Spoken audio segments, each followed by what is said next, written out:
Hey, what's up, Patreon? It's Mal with Olympus Reptiles. We're going to feed some animals today, so Kurt's going to run with the camera, and I think we're just going to kind of bullshit. Minerva, right? Yeah, Minerva. We also got my buddy back here, this is Edgar, we did a film with him, if you remember back in the day when he was on break from Scotland. Well, now Edgar's on permanent break from Scotland. He's done with school and back here in the States, so we're kind of happy to have our buddy back, and he's running the book we normally run. Who's our first one? Minerva. Minerva. And see, Kurt would love to show you this on film, but let's be honest, he's too goddamn short to see it here. We'll throw her in there. Who's the next one? You need to steal two, Matt. Let's see that better. Go ahead and look down and see who's the next one. Next one would be Demeter. Demeter. And there's a reason, or something I want to talk to y'all about while we do this. Hi, honey. What's the date? It's 15. And what that is it's pretty simple. I posed a question out there, and I had a couple responses. I haven't had a chance to really go over all of them yet. I hope to get a couple more from y'all about, by the time I put this out, we'll probably go over more of them, about kind of what our plans are in the future and how we want to take this and where we want to cap it at and where we want that number to be. And so far, most people are saying a pretty low number is a good thing. I'll probably be a little bit bigger number on the cap than what I think you guys are thinking, but I'll go on the low side of what I was thinking. And here's why we're going to be a little bit bigger is because, you know, what we really want to do, and I'm not going to hide what our goals are from you. I don't think there's a point to doing that. What we really want to do with this is, as most of you know, I'm a cop. Camera guy Kurt there runs an archery shop. And he's a really good archer, but he kind of decided that sucks ass because when you run the archery shop, guess what you don't get to do? Like go hunt and do all that crap he wants to do. And so, you know, we like what we do here. We like making these videos. We like doing the YouTube stuff. We like doing the Patreon stuff. We like making snakes. We like going to shows. That's what we want to do. Like, that's what we want to do. So we want to be able to do that full time and dedicate more time, grow this larger. But in order to do that, you know, we actually have to make enough income off of it to support two families. So that's what our long-term goal is. It allows us to do more. But with that, we want the Patreon to be a piece of that pyramid, I guess. Who's the next one we're talking? Alithia. So it's going to be a piece of that pyramid, is what I kind of hope. Not the whole answer, but a piece, nonetheless. And you can go ahead and mark her as a feed. And with that, Mark her as a feed. Yeah, just write an S for small. And with that, you know, we have to have enough subscribers to make it worthwhile to offset. So I haven't figured out the number with camera guy Kurt, but I'm thinking, we're just going to put him on the spot here. I'm thinking of setting our cap at a total of 1,000. What do you think, Kurt? That's good? Yeah, I was thinking maybe a little bit less. A little bit less? How much less you want to go? I don't know. I was thinking around, I don't know, 800 or so. 800? 800 to 1,000. All right, you know what? We'll do 800. And here's why we're going to do 800 and why I picked 1,000. At $1,000, that puts us at, if everybody was a $5 subscription, that puts us at $5,000 a month. We're going to lose 500 of that to Patreon. They take their pound of flesh, which is understandable. So that puts us at $4,500. That's a pretty good leg for what we want to do. When you add in the sales of the snakes too, plus the YouTube that we hope to grow, I think we'd be there. So that's kind of the goal. Now, with that, if we go at 800, there's going to be enough at the $10 and $15 levels that I hope it's going to offset that bit I'm missing and maybe even go further, especially with what I don't know if it's already been on YouTube or not, but if it hasn't, because we're going to announce it there, I'll announce it here, we're going to start offering discounted shipping. That's why we posted the picture of question with the shipping box, is we're going to put shipping at, for $10 and $15 subscribers who've been here 6 months or longer, we're going to put shipping at a $25 anywhere in the Continental 48 on a 7x7x7 box, and $30 anywhere in the Continental 48 on a 9x9x9 box. 9x9x9 are usually for a little bit bigger snake, or if you order multiple babies, we put them in the 9x9x9. So, that's what we're going to do. That's the plan. That's the new benefit we're going to add. I haven't posted on the site yet. We'll get to that, but it's there. I'm telling you, it's there. It's there. We'll honor that as of now. So that's ready to rock. And so we really, at that level too, I can push a lot of snakes through the Patreon. So even if there's 800 people, you know, everybody's going to want every snake that we put up on the table to do a special on. but there should be hopefully somebody that does want it. That's going to get an amazing deal and be really excited when they do. And if it's not the snake you're after, maybe the next one will be. But everybody should have a chance to find something they want and get a shot at it. I mean, that's the goal of that, to kind of have a shot at it, to kind of, get that chance to get an amazing animal for a lot less than you should have, and, have that, plus the pre-orders. So I want to make it something really cool, and I think at that level, at that much, that many people in there, that 800 total cap, will be able to do that. So what we're going to do is, I don't know if we'll set it at different levels, different caps, to make a total of 800. I think that's what Patreon will make us do. So look for that to change here soon. So if you know people that you think should be interested, get them on board, because once we hit that cap, it's done. And camera guy Kurt picked that number, so we're going to go with it. He's probably smarter than I am, so we'll keep it under that 1,000 and go 8. Any questions about that? Kurt? No. No? So let me know what you guys think. If you think we're barking up the wrong tree, tell me now, because that's where we're going. Let's do this thing. Who's my next animal? Your next animal is Het Pied Knot. Het Pied Knot! Here's why it's called Het Pied Knot. Some of this shit we haven't named yet. This is one I've never named. God, I should have. And this is the one that is well documented. We took as a partial trade. It was supposed to be a Het Pied. I didn't give full value on it because I didn't really trust it was a Het Pied. Is Electra next? Oh, yes, Electra. And, well, we had it listed as a Het Pied, and then it proved to not be Het Pied. So camera guy Kurt called it the Het Pied Knot, and it's just kind of stuck. So its name is unofficially Het Pied Knot, even though that is not a actual mythology name. Speaking of mythology names, you got me a little bit smaller one in here. You got any smaller rats, Kurt? Maybe. I need a smaller one. I need a little smaller one. Give me that tumor thing. Give me the tumor mouse. Oh, don't be tumor. This is something else I'm going to talk about. What's this, yeah? When you breed your colony of rodents, sometimes you're going to get a mangled up thing like this. The snake don't care, I'm going to give him a little... but this is a tumored up mouse. See that? Little extra protein there. Bye-bye, buddy. And Bye-bye. you don't want this breeding because God knows what caused a tumor. And so we're going to give it to the snake right here. That was named on Patreon. Come get a picture of this, Kurt. This is Helios. That's right, Helios. That's our winner. See if it can take tumor mouse. And then again, I'm really excited about that. I couldn't have picked a better name myself, so for the people that said Helios, I think it's great. And it ate for us last week. Let's see if it goes again this week.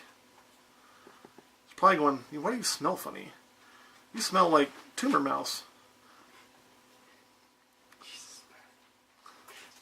And you're going to get that in your rodent colony.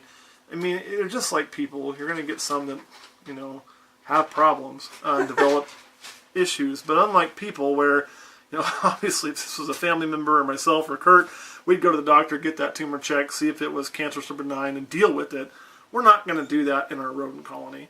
We're going to take it, not know what caused it, and just kind of feed it off. It needs to go away. And now the snake is going to be super shy and not eat in front of anybody. And also note, it's not harmful to the snake to eat something that has tumors on it. No, won't hurt the snake a bit. I mean, it won't. These things digest bone. They digest gut content. They digest everything. It's quite amazing, really, how well they work on that. So it will not be an issue for that snake. Who's my next one? Your next one is Andromeda, my baby. Andromeda's his favorite. She is ready to feed. She's my girl. Now this girl here, she will eat for us. Kurt, you want to come over here and get a good view of this or no? Or can you see well? I can see one. Because she'll pop that once she realizes where it is. I say that, this is what happens. It's a good thing to say in a live film. Come on. And what I'm doing right now, don't do. It's a good way to get yourself bit. Come on. Do you even care about getting bit anymore, Matt? Really? I do. I don't like getting bit. Oh, okay. And there we go. Now she's found it. That's all I was doing, was trying to There you go. And sometimes you got to take something, anything, and just make sure when you do a live feed, because her mouth was free, we don't want her biting her snake. And this is not what I normally use. I usually use my tongs, but without being by the head, I grabbed the first thing I could find, which happened to be a cap from a milk jug. And now I gotta stand here. Yay me. Alright guys, you got any questions while I wait for this rat to expire and not bite my snake? And see, I want to show you something else too. Doesn't take long. There's no danger of that getting bit now.